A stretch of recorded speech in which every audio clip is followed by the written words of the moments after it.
नमस्कार दोस्तों, मैं देवेंद्र साहू स्वागत करता हूं आप सभी का आपके अपने ऑनलाइन प्लेटफॉर्म पर। पिछले क्लास तक हम लोग पूरे समास के जितने प्रकार हैं उन सब पे चर्चा कर चुके हैं। अब उन सब क्लास के आधार पे हम आज एग्जाम में जो प्रश्न आए हैं आपके, कैसे आते हैं एग्जाम में प्रश्न, हमको ऑप्शन को देखकर किस ऑप्शन को सेलेक्ट करना है, इन सब चीजों को सीखेंगे। क्लास स्टार्ट करते हैं इस पूरे ऑब्जेक्टिव प्रश्नों की श्रृंखला से। ठीक है, देखते हैं पहला प्रश्न यहाँ पे क्या लिखा हुआ है। इससे पहले का आपको सभी चीजें पढ़े रखे होना बहुत जरूरी है। नोट्स प्रॉपर तरीके से, नियमित तरीके से नोट्स को बनाइए। ठीक है, तो पहला क्वेश्चन को देखते हैं कि क्या लिखा है। पहला क्वेश्चन लिखा है अपने पास, नील पित्त कर्मधारय समास के किस विभेद के अंतर्गत आता है। देखिए, कर्मधारय समास के चार प्रकार थे। एक था आपका, यहाँ पे जितने चारों दिए हैं, चारों ऑप्शन, उसमें क्या एक एक प्रकार है।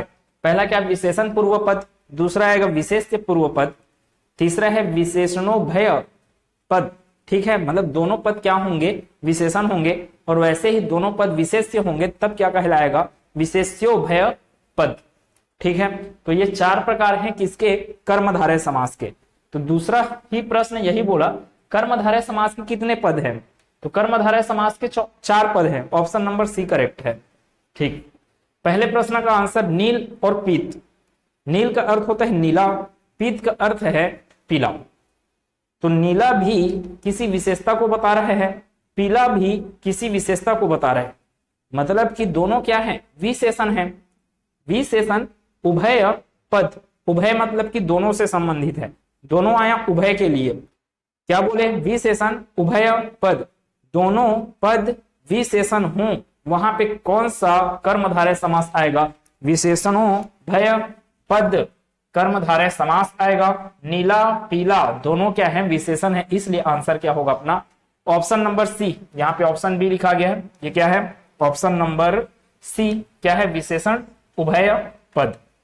कर्मधारय समास के कितने भेद होते हैं, तो चार भेद होते हैं। कौन कौन से, विशेषण पूर्व पद, विशेष्य पूर्व पद, विशेषणोभय पद, विशेष्योभय पद।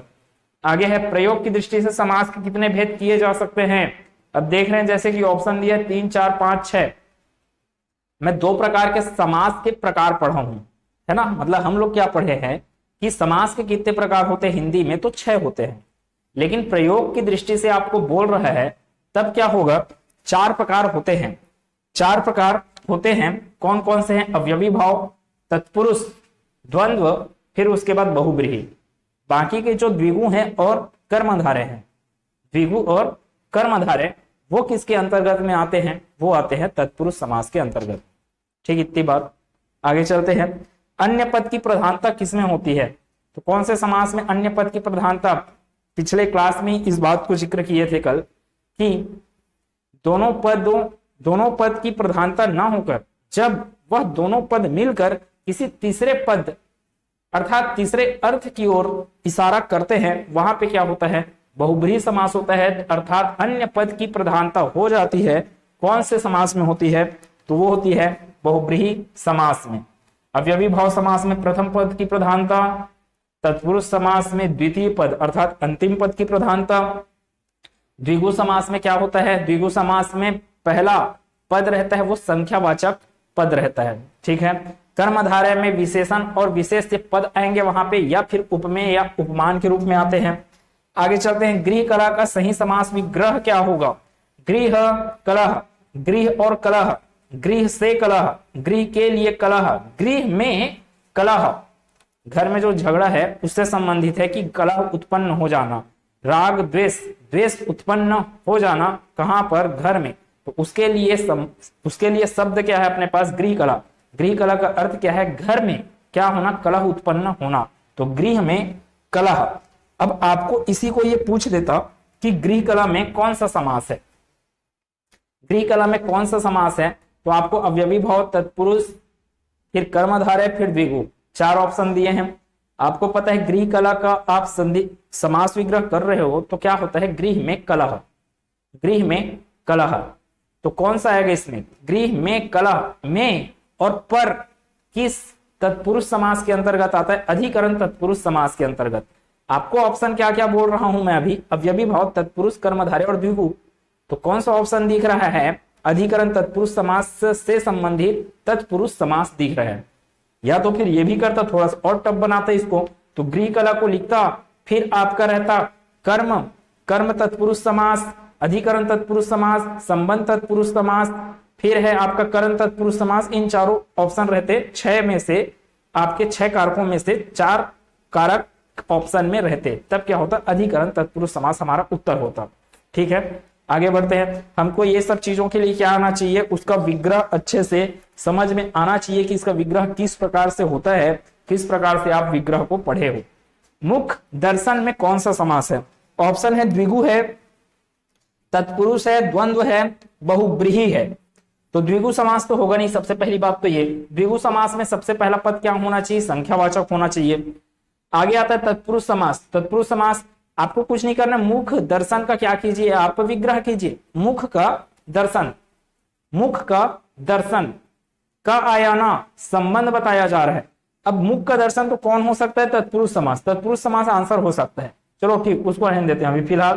द्वंद्व समास में अगर जाते हैं तो द्वंद्व समास में 3 प्रकार पढ़े हो, 3 प्रकार पढ़े हम लोग, इतरेत्तर पढ़े, समाहार पढ़े और वैकल्पिक पढ़े। अगर ये वैकल्पिक द्वंद्व समास होता तो मुख और दर्शन क्या होते, एक दूसरे के विलोम, अर्थात एक दूसरे को नेग्लेक्ट करते हुए शब्द आपको मिलेंगे, विरोधाभास वाले शब्द मिलते। समाहार होता तो फिर आपको वहां पे संयोजन का भाव, समूह का भाव इंगित होता। ठीक है, और मुख और दर्शन करके आता, मुख और दर्शन ऐसा थोड़ी दो अलग पद थोड़ी है, दोनों पद की प्रधानता यहाँ पे प्रकट नहीं हो रही है, तो द्वंद्व समास भी इसका सही ऑप्शन नहीं होगा। मेरे को पता है तत्पुरुष समास आने वाला है इसका आंसर, क्योंकि मैं विग्रह करके देख चुका हूं, मैं तो आपको ऑप्शन बता रहा हूं।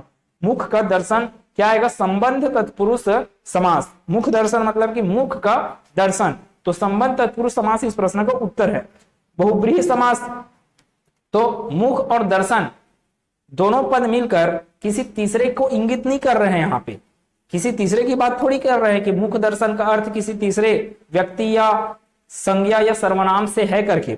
ठीक है, तो यहां पर क्या ऑप्शन सही हो जाएगा, तत्पुरुष समास इस प्रश्न का उत्तर होगा। मुख दर्शन में कौन सा समास है, तो तत्पुरुष समास उत्तर है। अभी डिस्कस किए तत्पुरुष समास में कौन सा पद प्रधान होता है, तो तत्पुरुष समास में अंतिम पद प्रधान होता है, अवयवी भाव समास में प्रथम पद प्रधान होता है, द्वंद्व समास में दोनों पद प्रधान होते हैं, बहुब्रीहि समास में दोनों पद ही प्रधान नहीं होते हैं।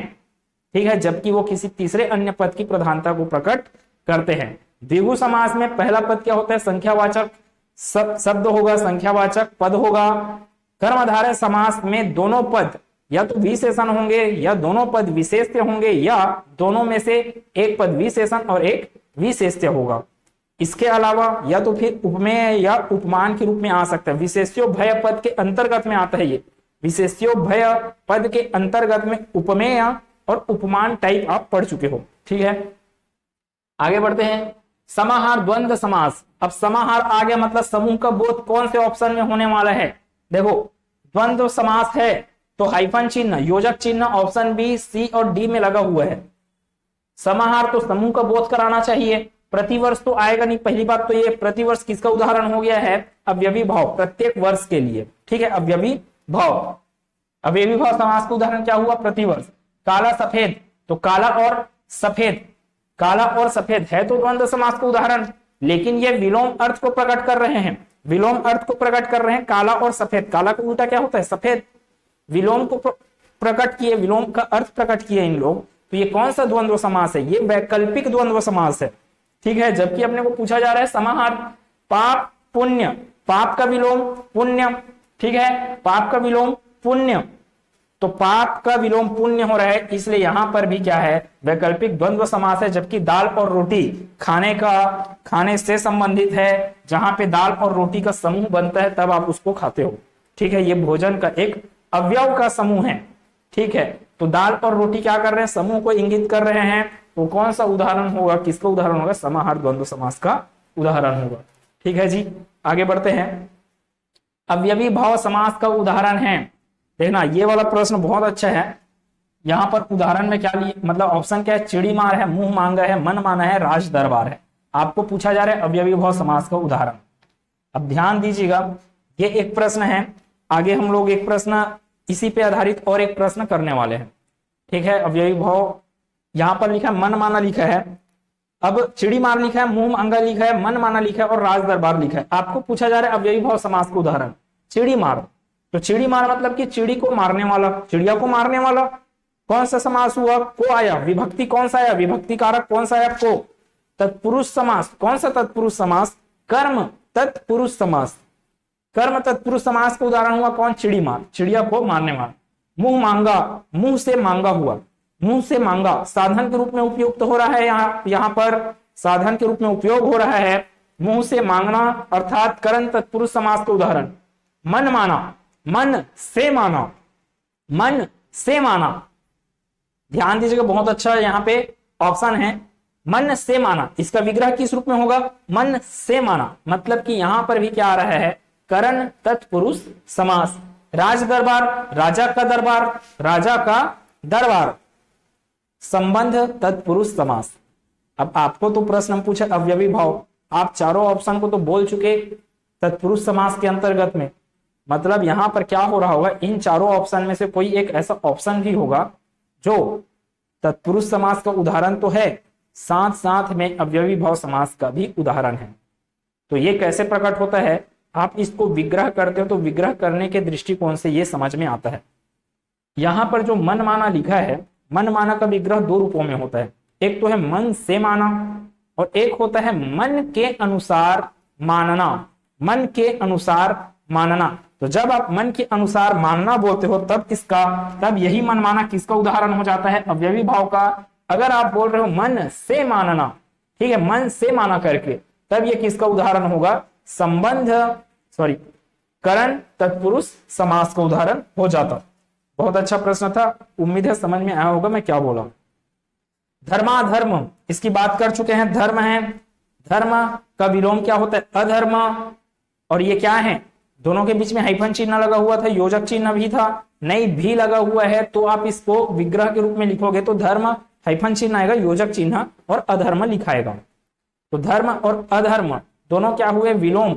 और ये दोनों का क्या है? दोनों अपने प्रधानता को प्रकट कर रहे हैं। धर्म का भी एक अर्थ है अच्छा, अधर्म का भी अर्थ है, दोनों की अपनी अपनी प्रधानता है। इसलिए किस समास के उदाहरण? द्वंद्व। द्वंद्व के तो हैं, लेकिन कौन से द्वंद्व समास के? दोनों विलोम शब्द हैं। तो दोनों विलोम शब्द हैं तो क्या होगा? वैकल्पिक द्वंद्व समास के उदाहरण हैं। क्या दिया अपने को ऑप्शन? एक तो इतरेत्तर दिया है, समाहार दिया है और वैकल्पिक दिया है। फिर क्या दिया? नन ऑफ दी एबो दिया है। तो नन ऑफ दी एबो अगर दिया भी है तो आपको ये क्या कर रहा है? गहराई में जाके पूछ रहा है। कैसे पता चला गहराई में जाकर पूछ रहा है? ऑप्शन दिया, देखो द्वंद्व के अंतर्गत में दिया समाहार वैकल्पिक। अब मान लो कुछ भी हो, ये तीनों ऑप्शन तो दिए आपको और लास्ट में डी करके लिख दिया द्वंद्व समास करके। ठीक है, ऐसा नहीं होता, मैं आपको समझाने का बस प्रयास कर रहा हूं। इतरेत्तर द्वंद्व समास, समाहार द्वंद्व समास, वैकल्पिक द्वंद्व समास और डी द्वंद्व समास करके लिख दिया, जो कि गलत है। ऑप्शन भी गलत बोल रहा हूं मैं, मान लो ऐसा बोल भी दिया हो, तब भी आपको क्या करना पड़ेगा? वैकल्पिक चुनना पड़ेगा, क्योंकि ऑप्शन से आपको ये चीज समझ में आ रहा है कि वो गहराई में जाके आपको पूछ रहा है। ठीक है, तो ऑप्शन क्या है इसका? वैकल्पिक द्वंद्व समास है किसमें? धर्म में। फिर है घूसा घूसी। घूसा घूसी में कौन सा समास है? घूसा घूसी में कल ही डिस्कस किए, बहुब्रीहि समास है, जहां पे मार धाड़ विवाद वाली स्थिति वाले शब्दों का जिक्र हो। मारा मारी, लाठा लाठी, घूसा घूसी, ये सब चीजें क्या है? आपके बहुब्रीहि समास के उदाहरण है। ठीक है, आगे चलते हैं। बहुब्रीहि समास का उदाहरण है कौन सा? बहुब्रीहि समास का उदाहरण यहाँ पे लिखा है पंचवटी। सबसे पहली बात तो पंच आया, मतलब कि द्विगु समास का उदाहरण हो गया ये। पंचवटी, 5 वटों का समाहार, 5 वटों का समाहार क्या हुआ यहाँ पर? द्विगु समास का उदाहरण। नव युवक, नए युवक की बात किया जा रहा है। नया है जो युवक, अर्थात यहाँ पे आया कर्मधारय समास। युवक की विशेषता क्या है? नया होना। तो यहाँ पे आया कर्मधारय समास किसमें? नव युवक में। निर्जन, नहीं है जन जहां, है ना, इसको पढ़े थे। निर्जन, नहीं है जन जहां, किसमें पढ़े थे? प्राधि व्यधिकरण, प्राधि बहुब्रीहि समास के अंतर्गत में पढ़े थे किसको, निर्जन को। एक फिर और है घर और द्वार है, घर द्वार, तो ये किसके लिए है, घर द्वार किसके लिए आ रहा है, द्वंद्व समास के लिए है। ये क्या है, निर्जन है, निर्जन किसका उदाहरण है, बहुब्रीहि समास का एक उदाहरण है। दोनों पदों की प्रधानता किस में होती है, तो द्वंद्व समास में होती है, सिंपल सी बात। किस समास से बने शब्द का रूप, लिंग या वचन के कारण परिवर्तन नहीं होता है, अर्थात अवयव की परिभाषा में बताया, अवयव शब्द कौन से शब्द होते हैं, ऐसे शब्द जिन पर लिंग वचन कारकों का कोई भी प्रभाव नहीं पड़ता है, ऐसे शब्द क्या कहलाते हैं, अवयव शब्द कहलाते हैं। और यह शब्द किसी पद के साथ अगर जुड़ गए, किसी पद के साथ अगर जुड़ गए, फिर एक नए शब्द का निर्माण होता है, तो नया बना हुआ शब्द क्या कहलाएगा, अवयवी भाव लिए हुए शब्द कहलाएगा। और उससे बना हुआ जो समासिक पद है, वही समासिक पद क्या कहलाता है, अवयवी भाव समासिक पद कहलाता है। तो किस समास से बने शब्द का रूप, लिंग या वचन के कारण परिवर्तन नहीं होता, तो यह है अवयवी भाव समास। घुड़दौड़ किस समास का उदाहरण है, घुड़दौड़, विग्रह कीजिए, घुड़दौड़ मतलब कि घोड़ों की दौड़, घोड़ों की दौड़। अब देखो आपको क्या क्या दिया ऑप्शन में, करण तत्पुरुष समास, कर्म तत्पुरुष समास, संप्रदान तत्पुरुष समास, संबंध तत्पुरुष समास। आपको तत्पुरुष समास के अंतर्गत में ही आपको सबसे ज्यादा प्रश्न पूछे जाते हैं, ठीक है, ये वाला 6 कारकों को लेकर। यहाँ पे 6 कारकों में से 4 कारक आपको क्या दिए, उदाहरण में दिए। एक तो है करण, तो पहले आप ये तो बताइए कि घोड़ों की दौड़ बोले ना आप, तो कौन सा आया है, का आया, कौन सा कारक आया, का कारक आया।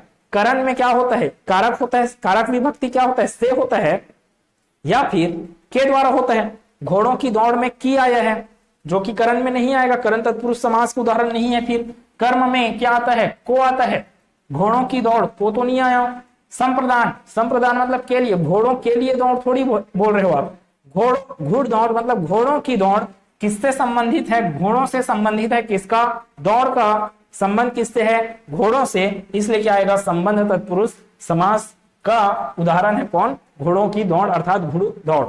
अब ये एक प्रश्न है देशांतर, यहाँ पे आपको बार बार कंफ्यूजन जा सकता है, मैं इसको किसका उदाहरण मानूं। आपको तत्पुरुष दिया है और कर्मधारय भी दिया है, देशांतर वो दोनों में लिया जाता है, तत्पुरुष और कर्मधारय में।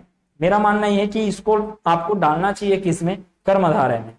देखो तत्पुरुष समास के अंतर्गत में आता है कौन, द्विगु आता है ना, समानाधिकरण तत्पुरुष समास के अंतर्गत में द्विगु आता है और कर्मधारय आता है। अब आपको ऑप्शन में कर्मधारय दिया है, तो इसका मतलब यह है कि वो आपको गहराई में ले जाके पूछना चाहता है। आपको पता होना चाहिए कर्मधारय के अंतर्गत में क्या है, देशांतर, देशों में अंतर, ठीक है। तो अंतर बताया जा रहा है, अंतर क्या है, एक विशेषता है, किसकी विशेषता है, देशों की विशेषता। देशों, देश देश में क्या होता है, अंतर होता है, तो देशों की विशेषता किस रूप में है, अंतर के रूप में है। तो विशेषण भी आया और क्या आया, विशेष्य आया। अंतर शब्द क्या हो गया, विशेषण, जबकि देश क्या हुआ, विशेष्य। तो विशेषण और विशेष्य का भाव आ गया यहाँ पर, इसलिए क्या है, कर्मधारय समास। मान लो कर्मधारय नहीं रहता, तब क्या लेते, आंसर तत्पुरुष। अब इस प्रश्न में आपको कई जगह दिक्कत भी ये होगा कि तत्पुरुष भी लिया है और कर्मधारय भी लिया है ना, ऑप्शन दोनों दिया गया और आपका आंसर ले दिया गया तत्पुरुष। तो ये थोड़ा दिक्कत वाली बात है, ऐसे प्रश्नों में नहीं फंसेंगे। मैं अपना ओपिनियन यही बताऊंगा कि इसके लिए आप आंसर क्या डालिए, कर्मधारय समास को डालिए, ठीक है। फिर अगर कर्मधारय नहीं रहेगा तो बिल्कुल है, तत्पुरुष समास को आपको ऑप्शन में लेना है। फिर सहस्त्र आनंद, सहस्त्र आनंद, सहस्त्र, ध्यान दीजिए, सहस्त्र आनंद किस समास का उदाहरण है, तो व्यधिकरण, व्यधिकरण बहुब्रीहि समास। देखो बहुब्रीहि समास के प्रकार लिखा गया यहाँ पे, व्यधिकरण बहुब्रीहि समास, तुल्य योग बहुब्रीहि समास, प्रादि बहुब्रीहि समास, समानाधिकरण बहुब्रीहि समास। तो सह के लिए, सह किसके लिए आता था, स के लिए ना, और स किसके साथ आता था, स वाला आता था आपका समान अधिकरण, समान अधिकरण बहुब्रीहि समास में। यहाँ पे गलत हो रहा है थोड़ा, क्या बोल रहे हैं, सहस्त्र के लिए ना, तो समानाधिकरण कैसे आएगा, सहस्त्र किसके लिए होता है, सह बहुब्रीहि समास, या फिर उसी को क्या बोलते हो आप, तुल्य योग बोलते हो, ठीक है। तो ये क्या होगा, ऑप्शन नंबर बी इस प्रश्न का सही उत्तर है। आगे चलते हैं, जनतंत्र। जनतंत्र मतलब कि जनता का तंत्र, जनता का तंत्र जनता के शासन से संबंधित है। तो जनता का संबंध किससे आया, तंत्र से, तंत्र अर्थात शासन से।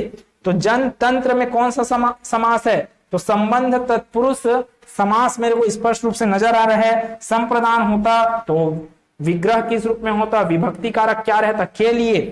कर्म होता तो विभक्ति कारक को होता। करण तत्पुरुष समास होता तो विभक्ति कारक क्या होता, से होता, या तो फिर के द्वारा होता। तो क्या होगा, जनतंत्र मतलब कि जनता का तंत्र संबंध तत्पुरुष समास का उदाहरण है।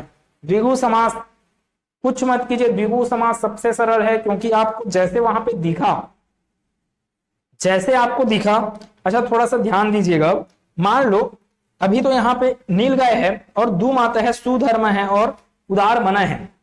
ठीक है, उदार मना मतलब उदार है जिसका मन, तो ये क्या आ जाएगा आपका कर्मधारय समास के लिए उदाहरण आ जाएगा। मन की विशेषता क्या है, उदार होना, तो ये कर्मधारा धारय। दो माता तो दो माता है, दो माता से संबंधित है, तो दो आया, तो ये क्या होगा, द्विगु समास का उदाहरण। ये तो क्या हो गया, इस प्रश्न का उत्तर हो गया। नील गाय नीली गाय, ये भी कर्मधारय समास का उदाहरण है। अब देखो आपको ऑप्शन में नील गाय, दो माता, सुधर्मा, उदार मना दिया है। अब दो माता के जगह में ध्यान दीजिएगा 10 आनंद दे दिए रहता, 10 आनंद भी दे दिए रहता आपको एक ऑप्शन। ध्यान दीजिए, बहुत अच्छा चीज मैं बोल रहा हूं। 10 आनंद भी दे दिया और आपको कोई और दे दिया, सड आनंद भी दे दिया, 10 आनंद भी दिया, सड आनंद भी दिया, दो माता भी दिया है। तो आपको ऐसे 3 ऑप्शन मिल गए जहां पे पहला शब्द क्या है, संख्यावाची।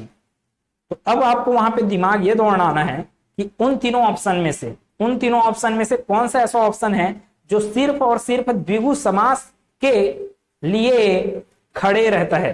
अगर आप 10 आनंद के लिए बोलोगे तो 10 आनंद को मैं द्विगु समास में भी बताया कि 10 आनंद को अगर आप विग्रह करते हो, जैसे कि 10 आननों का समूह, मतलब कि 10 सिर का समूह, तो समूह के बारे में बात की तो द्विगु समास का उदाहरण हो गया 10 आनंद।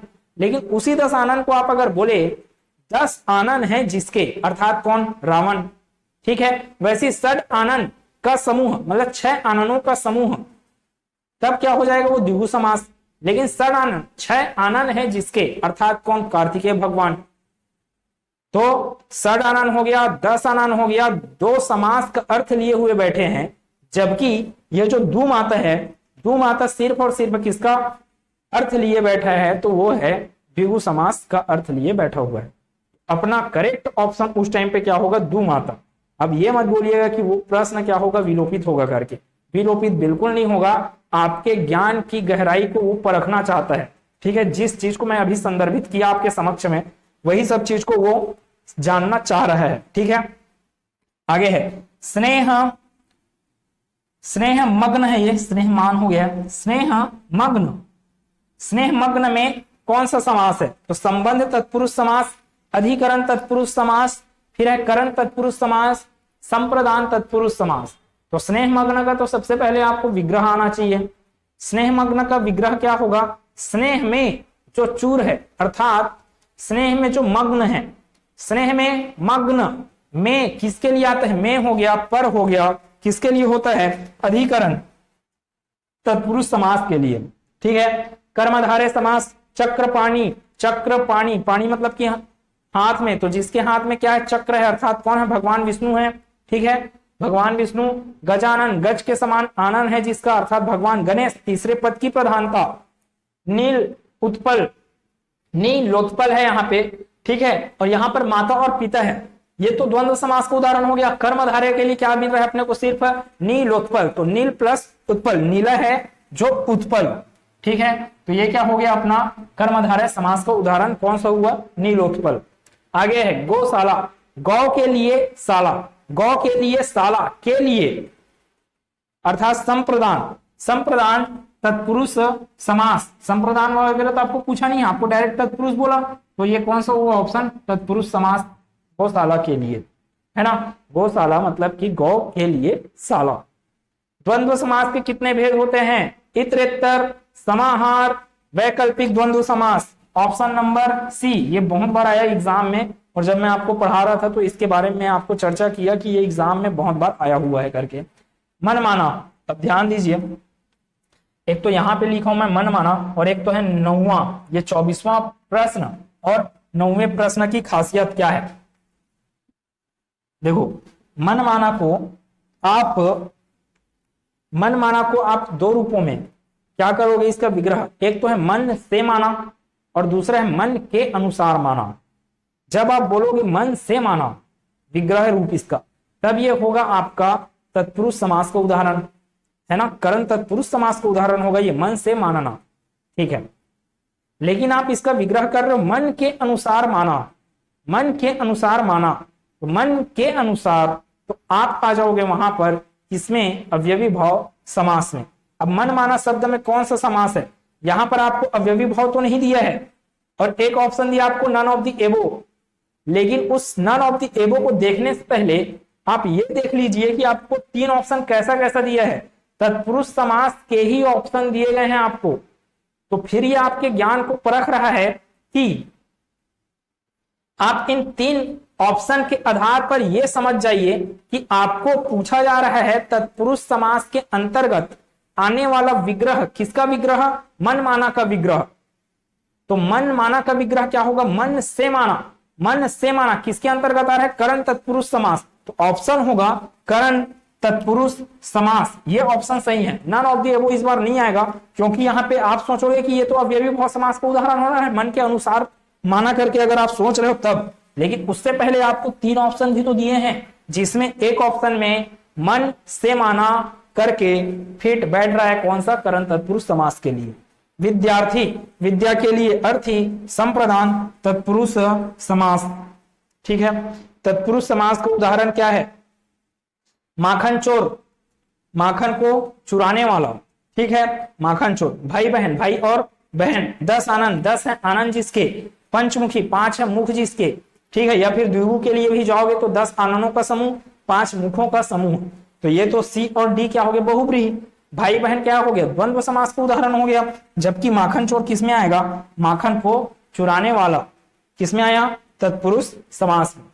अब माखन चोर जैसे कि कृष्ण भगवान को बोला जाता है, आप अगर इसको 2 रूपों में भी कर सकते हो, माखन चोर, माखन चोर को माखन को चुराने वाला, तो ये तो कर्म तत्पुरुष समास। एक इसका विग्रह हो सकता है माखन को चुराता है जो, अर्थात कृष्ण भगवान, ऐसे करके विग्रह किए इसका। तब क्या होगा? तब होगा यहाँ पे बहुब्रीहि समास। यही माखन चोर किसका उदाहरण बन जाएगा? बहुब्रीहि समास का भी उदाहरण बन जाएगा, ठीक है। आगे चलते हैं। युधिष्ठिर, युधिष्ठिर में कौन सा समास है? तत्पुरुष बहुब्रीहि अलुक कर्मधारय। अब ध्यान दीजिए, मेरे को पता है कि युधिष्ठिर किसका उदाहरण है? तत्पुरुष समास का एक उदाहरण है, ठीक है। तत्पुरुष समास का तो उदाहरण है, लेकिन यहाँ पे ऑप्शन भी और क्या दिया हुआ है? अलुक, अलुक भी दिया हुआ है। अब ये आपको फिर गहराई में ले गया। आपको पता है कि तत्पुरुष समास का उदाहरण है, लेकिन तत्पुरुष के अंतर्गत में ही तत्पुरुष के अन्य प्रकार में आप पढ़े थे कि अलुक तत्पुरुष समास, और अलुक तत्पुरुष समास के अंतर्गत में आप रखे विशेष प्रकार। अलुक तत्पुरुष समास के अंतर्गत में रखे थे आप किसको? किसको? युधिष्ठिर को, ठीक है। तो युधिष्ठिर किसका उदाहरण है? अलुक तत्पुरुष समास का उदाहरण है। बचा राजमहल में कौन सा समास है? तो राजमहल मतलब कि राजा का महल, राजा का महल। राजा का संबंध किससे है? महल से। तो कौन सा हुआ? संबंध तत्पुरुष समास। तत्पुरुष समास किसमें है? भाई बहन, भाई और बहन, ये तो द्वंद्व समास के उदाहरण हुए। नीलकंठ, नीला है कंठ जिसका, अर्थात भगवान शिव। इसको कर्मधारय के रूप में भी बोला जाता है कि जिसका कंठ क्या है? नीला है। मतलब कंठ की विशेषता क्या बताया जा रहा है? नीला बताया जा रहा है। तो ये कर्मधारय समास का भी उदाहरण है नीलकंठ। जबकि बहुब्रीहि समास के अंतर्गत में बोलोगे तो इसका विग्रह किस प्रकार से होगा? नीला है कंठ जिसका, अर्थात भगवान शिव, देवों के देव महादेव, ठीक है। आप बीती, आप पर बीती, अधिकरण तत्पुरुष समास का उदाहरण। तत्पुरुष समास कौन सा है पूछ रहा है? तो आप बीती ही ऑप्शन में आएगा। अधिकरण तत्पुरुष समास का उदाहरण कौन सा है? अधिकरण तत्पुरुष समास क्या है? में या फिर पर आता है। अधिकरण तत्पुरुष समास का विभक्ति कारक क्या होता है? में या फिर पर। अमचूर, आमा का चूरा, आमा का चूरा, इसका विग्रह क्या होगा? आमा का चूरा, आमा का चूरा मतलब आम का चूरा, ठीक है। तो आम का चूरा क्या हुआ? संबंध तत्पुरुष समास का एक उदाहरण हुआ। मन माना, मन से माना या फिर मन के अनुसार माना। जब मन के अनुसार माना बोल रहे हो तब ये अवयवी भाव है, जबकि मन से माना बोल रहे हो तब ये क्या है, संबंध, सॉरी मन से माना बोल रहे हो तब ये क्या होगा, करण तत्पुरुष समास का एक उदाहरण है। अब देखो ऑप्शन आपको अधिकरण तत्पुरुष समास के लिए पूछा जा रहा है, ऑप्शन दिया है अमचूर, आम का चूरा, ठीक है। मन से माना, मन के अनुसार माना आप अपने आप में विग्रह नहीं करोगे अब इस बार, क्यों, आपका दिमाग चल रहा है कि ये बोल रहा है तत्पुरुष समास और सभी कारक तत्पुरुष के लिए यहाँ पे ऑप्शन दिया हुआ है, इसलिए आपका सोच है ये कि मन से माना करना बजाय इसके मन के अनुसार माना, ठीक है। दस्तकारी, दस्तकारी मतलब कि हाथों से बनाया गया, ठीक है। दस्त मतलब कि हाथ होता है, कारी मतलब कि हाथ से बनाया गया, ठीक है। दस्तकार तो हाथ से बनाने वाला ना, दस्तकार, अब दस्तकार मतलब हाथ से बनाने वाला, अब दस्तकारी मतलब हाथ से बनाया गया, तो किससे बनाया गया, हाथ से, साधन का प्रयोग हुआ, कौन से साधन का, हाथ का, हाथ मतलब दस्त का, तो यहां पर भी क्या रहा है, करण तत्पुरुष समास। आपको क्या पूछा जा रहा है, अधिकरण, काना फूसी मतलब कानों में फुसफुसाहट होना, कानों में आया अधिकरण, में विभक्ति कारक किसका है, अधिकरण का, इसलिए आंसर क्या है, ऑप्शन नंबर डी। तो उम्मीद है हर एक चीज कॉन्सेप्ट में जो बताया कि आपको कैसे ऑप्शंस को सिलेक्ट करना होता है, प्रश्न ये सब एग्जाम में आए हुए प्रश्न है, मैं कभी नहीं लिखता कि कौन से एग्जाम में आया ये, ठीक है। और इतना है, आप जितना भी आप हिंदी व्याकरण पढ़ते हैं वो सब क्या है, रिपीटेशन में जाते हैं, तो अच्छे से पढ़िए, बार बार रिवाइज कीजिए, और जितना आप पढ़ रहे हैं उसको बार बार रिवीजन करना बहुत जरूरी है। दुनिया में कोई ऐसा इंसान नहीं है जो एक बार पढ़ लेगा और जिंदगी भर याद रहेगा। अब मान लो ऐसा होता ना, अगर ऐसा होता कि एक बार पढ़े और जिंदगी भर याद रहेगा करके, तो वो इंसान ज्यादा दिन जिंदा नहीं रह पाएगा, दिमाग में उसके क्या हो जाएगा, फिर बोझ बढ़ जाएगा। क्यों बोझ बढ़ जाएगा, इतना सारा डेटा उसके दिमाग में क्या हो जाता, फिर कलेक्ट हो जाता करके, ठीक है। तो अगले क्लास में मिलेंगे जहां पर अब हम लोग एक नए चैप्टर की शुरुआत करेंगे। अच्छे से क्लास को कवर करते जाइए, हर एक क्लास को बिना टेंशन के पढ़िए, जितना आपसे हो पा रहा है उतना अच्छे से आप करते जाइए। आपके बस में जो चीज है उस चीज पे ध्यान दीजिए, बाकी जो राजनीति चल रहा है उस पे हम कुछ नहीं कर सकते, हम उसका विरोध बस कर सकते हैं, ठीक है। मिलते हैं अगले क्लास में, पूरे एक नए चैप्टर की शुरुआत करने के साथ। खुश रहिए, मस्त रहिए, आनंदित होकर पढ़ते रहिए। धन्यवाद।